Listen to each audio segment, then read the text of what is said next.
Romania में अभी around 3 lakhs वहाँ पे वैकेंसीज़ है, सीज़नल वर्कर्स के लिए और वहाँ पे ओपन जॉब अपॉर्चुनिटीज़ के लिए भी, क्योंकि रोमानिया में करंटली यहाँ पर बहुत ज़्यादा तेज़ी से डेवलपमेंट हो रहा है। और यहाँ पे आप जानते हो कि रोमानिया जो तुरंत ही रिसेंटली यूरोपियन यूनियन में शामिल हुआ है। तो यूरोपियन यूनियन में जब भी कोई कंट्री शामिल होता है, तो उसमें डेवलपमेंट काफ़ी ज़ोर-शोर से होता है और काफ़ी ज़्यादा इंक्रीमेंट होता है, बहुत ज़्यादा वर्कर्स का रिक्वायरमेंट पड़ता है। बट हालाँकि क्या है कि रोमानिया जो देश है, जितनी भी जो यूरोपियन कंट्रीज़ होती हैं, इंग्लिश स्पीकिंग कंट्रीज़ होती हैं, उनकी एक प्रॉब्लम ये होती है कि उनके पास वर्किंग एज वाले जो लोग होते हैं बहुत कम होते हैं, क्योंकि वहाँ का पॉपुलेशन पहला चीज़ तो कम रहता है और जो वर्किंग एज रहता है करंटली वो ऑलरेडी जॉब कर रहे हैं, यानी जॉब से रिटायरमेंट कर लिए होते हैं, रिटायरमेंट एज पे रहते हैं, सीनियर सिटीजन रहते हैं, तो लोग कैसे यहाँ काम करेंगे।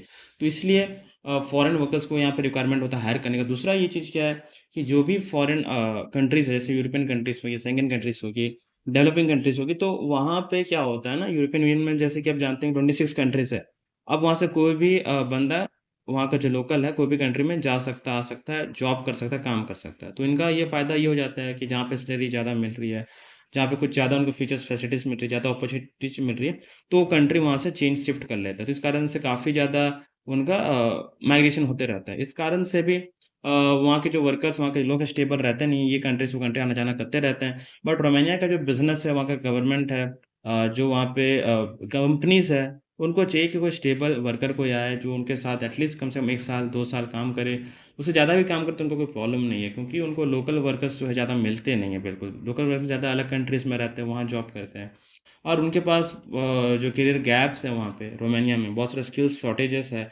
उस स्किल शॉर्टेजेस में उनको उस तरह का टैलेंट वहाँ मिल नहीं पाता, उस तरह का वर्कर्स एक्सपीरियंस पीपल वहाँ मिल नहीं पाता है। तो इस कारण से उनको फॉरेन वर्कर्स ढूँढना ही पड़ता है और इस कारण से यहाँ पे जो वीज़ा की जो स्ट्रीमलाइन प्रोसेस है, काफ़ी सिम्प्लीफाई, ईज़ी कर दिया गया है, ताकि कोई भी जो है फॉरेन से, जैसे इंडिया, पाकिस्तान, नेपाल, बांग्लादेश, अफ्रीका देश से, कोई भी देश के लोग वहाँ पे जाके अपना वीज़ा लगा सके, जॉब कर सके। हाँ, ये चीज़ है कि पहले तो आपको जॉब के लिए ऑफर लेटर चाहिए, आपको वर्क परमिट चाहिए, जॉब के लिए आपको अप्लाई करना होगा। जॉब के लिए अप्लाई आप करते हैं, तभी आपको फिर आगे ऑफर लेटर, आपको वर्क परमिट मिलता है। फिर आपका होम से नियरेस्ट जो बीएफएस ऑफिस है, ग्लोबल ऑफिस है, वहाँ जाके आप वीज़ा के लिए अप्लाई करते हो, जॉब सीकर वीज़ा के लिए।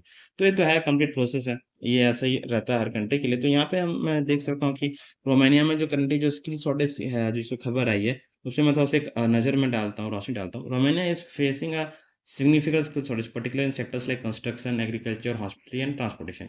तो कंस्ट्रक्शन, एग्रीकल्चर और हॉस्पिटली और ट्रांसपोर्टेशन, ये जो सेक्टर्स है, यहाँ पे काफ़ी ज़्यादा वर्कर्स का यहाँ पे रिक्वायरमेंट है। कंस्ट्रक्शन फील्ड यानी कि जैसे बताया था मैंने कि जब ज़्यादा किसी कंट्री में टूरिस्ट आता है, जब किसी कंट्री में डेवलपमेंट होता है, जैसे कि स्कूल, कॉलेज, बिल्डिंग, रोड्स, ये सब चीज़ बनेंगे, होटल्स बनेंगे, बहुत सारी चीज़ें बनेंगे, इंफ्रास्ट्रक्चर बनेंगे, तो वहाँ पे कंस्ट्रक्शन बहुत ज़ोर-शोर से होता है, इसके वर्कर्स चाहिए होते हैं। एग्रीकल्चर जी हाँ, तो जैसे-जैसे वहाँ पे लोग की जनसंख्या बढ़ेगी, लोग बढ़ेंगे, तो वहाँ पे खाने-पीने के भी ज़्यादा उपजाऊ वहाँ पे करना होगा, पैदावार करना होगा। हॉस्पिटैलिटी जी। इतने सारे लोग आएँगे, जॉब करने आएँगे, काम करने आएँगे, इतना ज़्यादा डेवलपमेंट होगा, तो इतने सारे लोग रहेंगे कहाँ? तो इसके लिए आपका होटल, रेस्टोरेंट्स, ये सब चीज़ें यहाँ पे बनती है वहाँ पे।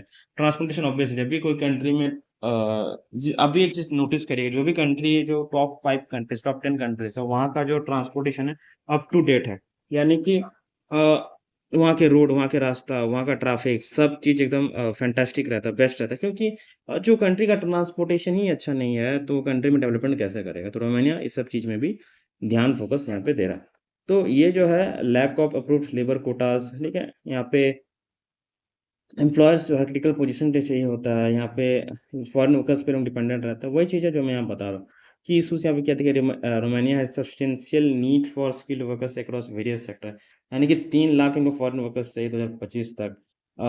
यहाँ पे क्या लिखता है कि delayed quotas, the Romanian government delayed in approving the 2025 labour Kota for foreign workers, तो यानी कि वहाँ की गवर्नमेंट ने भी डिले कर दिया अप्रूव करने में 2025 का लेबर कोटा के लिए। ठीक है, तो ये तो नहीं होना चाहिए था। इम्पैक्ट ऑन की इंडस्ट्रीज, जैसे कि construction sector, hospitality sector, transportation sector, particularly यहाँ पे बहुत ज़्यादा यहाँ पे इफेक्ट पड़ रहा है। ब्यूरोक्रेटिक हर्डल्स, यानी हाँ, जो डॉक्यूमेंटेशन हो गया, आप लोग इमिग्रेशन प्रोसेस हो गया, ये सब चीज़ में थोड़ा सा हर्डल्स मुसीबत है।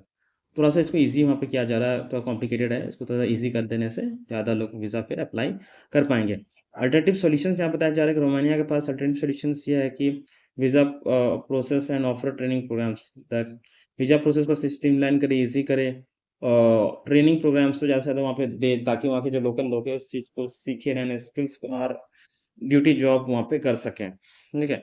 कुछ एग्जांपल्स यहाँ पे जैसे कंस्ट्रक्शन में 68,000 वैकेंसीज है, हॉस्पिटलिटी में है, road transport and guard protection में भी है, यहाँ पे वैकेंसीज है। ट्रेनिंग प्रोग्राम्स यहाँ पे दिया है, Romania is also implementing training programs to help foreign workers integrate into the Romanian labour market. In conclusion, अच्छा, Romania 60,000 foreign workers to fill 2025 का शॉर्टेजेस के लिए। ऑल राइट, तो यहाँ पर आप रोमानिया में कहाँ आप रोमानिया का भी जान लेते हैं हम लोग। सपोज आपको ऑफर लेटर, वर्क परमिट सब सारा मिल गया है। रोमानिया वीएफएस इंडिया के मैं सर्च कर लेता हूँ, यहाँ जाके आपको अपना देखिए रोमानिया वीएफएस दिल्ली, ये देखिए ये एम्बेसी हो गया रोमानिया का जो दिल्ली पे यहाँ पे है। आप यहाँ पे देख सकते हैं इसको, इसको आप देखिए, लोगों का लाइन भी वहाँ पे लगा हुआ है रोमानिया के वीएफएस के लिए, ठीक है। सबको अपना वीज़ा लगाना है, एम्बेसी ऑफ इंडिया, देखिए इतने सारे लोग वहाँ पे खड़े हैं। तो रोमानिया का हम लोग वीएफएस दिल्ली, अच्छा रोमानिया वीएफएस इंडिया में यहाँ पे कर लेता हूँ, ताकि यहाँ का जो वेबसाइट्स है यहाँ पे मैं इसको सर्च कर रहा हूँ। यहाँ पे वेलकम टू वीएफएस ग्लोबल, इसको यहाँ पे ऐसा टैप कर लीजिए। टैप करने के बाद यहाँ पे आपका नेक्स्ट पेज यहाँ ओपन हो जाता है, इसको पेज को लोड होने दीजिए। Welcome to VFS, VFS global is the exclusive service provider for the government of Canada, authorized to provide administrative support service to visa applications Romania. अच्छा कनाडा, अच्छा government of Canada he Romania के लिए visa application के लिए process help वो करता है। Apply for a visa, book an appointment, find a centre, submit passport and documents. Passport and documents यहाँ से सबमिट करिए। यहाँ पर आपका वीज़ा यहाँ से अप्लाई होगा, अपॉइंटमेंट पर आपको यहाँ से बुक करना होता है। कुछ जानकारी चाहिए आपको लोकल सेंटर के बारे में, तो वहाँ पे आप जाके टैप कर सकते हैं। Schedule an appointment for biometric enrolment, तो बहुत तरह का इनरोलमेंट यहाँ होता है, इसको आप पढ़िएगा तो आपको आइडिया लगेगा कैसे कैसे यहाँ पे इसको अप्लाई करते हैं जी। तो आपको पहले तो जॉब ऑफर, वर्क परमिट भी आपको चाहिए।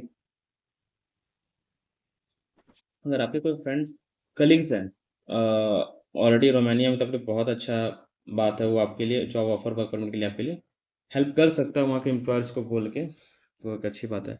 रोमानिया की जॉब से आप देख सकते हैं लिंक्डइन भी अवेलेबल है। लिंक्डइन का मैं इसलिए नाम ले रहा हूँ यहाँ पे क्योंकि बहुत ईजी सहूलियत है यहाँ पे जॉब्स को अप्लाई करने के लिए।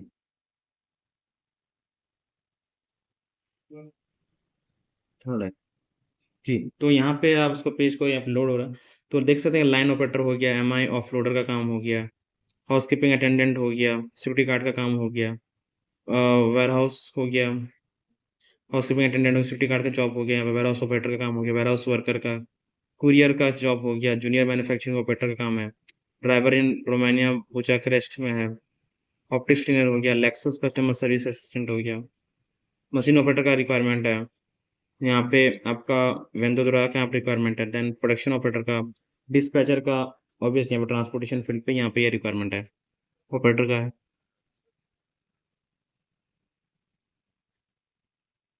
फ्रंट डेस्क असिस्टेंट की यहाँ पे रिक्वायरमेंट है, ठीक है। ये तो हो गया एक लिंक्डइन का। यहाँ पे और भी जॉब्स है, और भी डिटेल्स आप यहाँ पे देख सकते हैं स्क्रॉल डाउन करके। जॉब्स इन रोमानिया डायरेक्ट पर वो भी है, यहाँ पर भी यहाँ पे जॉब्स अवेलेबल रहते हैं, ये इसको भी आप पढ़ के यहाँ पे देखिए। ठीक है, यहाँ पे जॉब्स के लिए आपको कोड भी लगा हुआ है, 68 कोड, इससे आप यहाँ पे जॉब्स को पता करके यहाँ पे अप्लाई कर सकते हैं। अबाउट द यूएस मेंबर, यहाँ पे भी बहुत सारे जॉब वेबसाइट्स का लिंक यहाँ पे आपको मिल जाता है, और भी बहुत डिटेल में यहाँ पे इन्फॉर्मेशन मिल जाता है। Romania jobs employment, work in Romania, living and working abroad, ठीक है। यहाँ पे सर जॉब्स, यहाँ पे भी एक प्लेटफॉर्म में कॉन्सेंट्रेट करके यहाँ पर भी आप जॉब्स के लिए इसको अप्लाई आप कर सकते हैं। तो सिंपली आपको ओपन कर लेना है, यहाँ पे आपका आ जाएगा सारा चीज़। Customer service and support, customer service and support, ठीक है। फिर उसके बाद यहाँ पे job vacancy Romania, work in Romania. तीसरा जो है ग्लास डोर,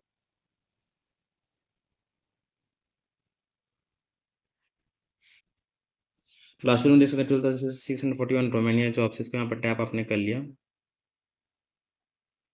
टैप कर लेने के बाद आपको यहाँ पे जॉब्स, वेटर वेटरेस का जॉब हो गया, हाउस कीपिंग अटेंडेंट का काम हो गया, रिसेप्शनिस्ट का काम हो गया, ठीक है। कस्टमर सपोर्ट एजेंट का काम हो गया, रेस्टोरेंट वर्कर का, देन आपको लिंग्विस्टिक प्रोजेक्ट्स का हो गया, ऑपरेशंस मैनेजर, रेस्टोरेंट वर्कर, फिर वेटर का काम हो गया, डाटा एंट्री ऑपरेटर का, तो इस तरह का इत्यादि यहाँ पे जॉब वैकेंसीज यहाँ पे अवेलेबल है, आप इसको अप्लाई आप कर सकते हैं जी।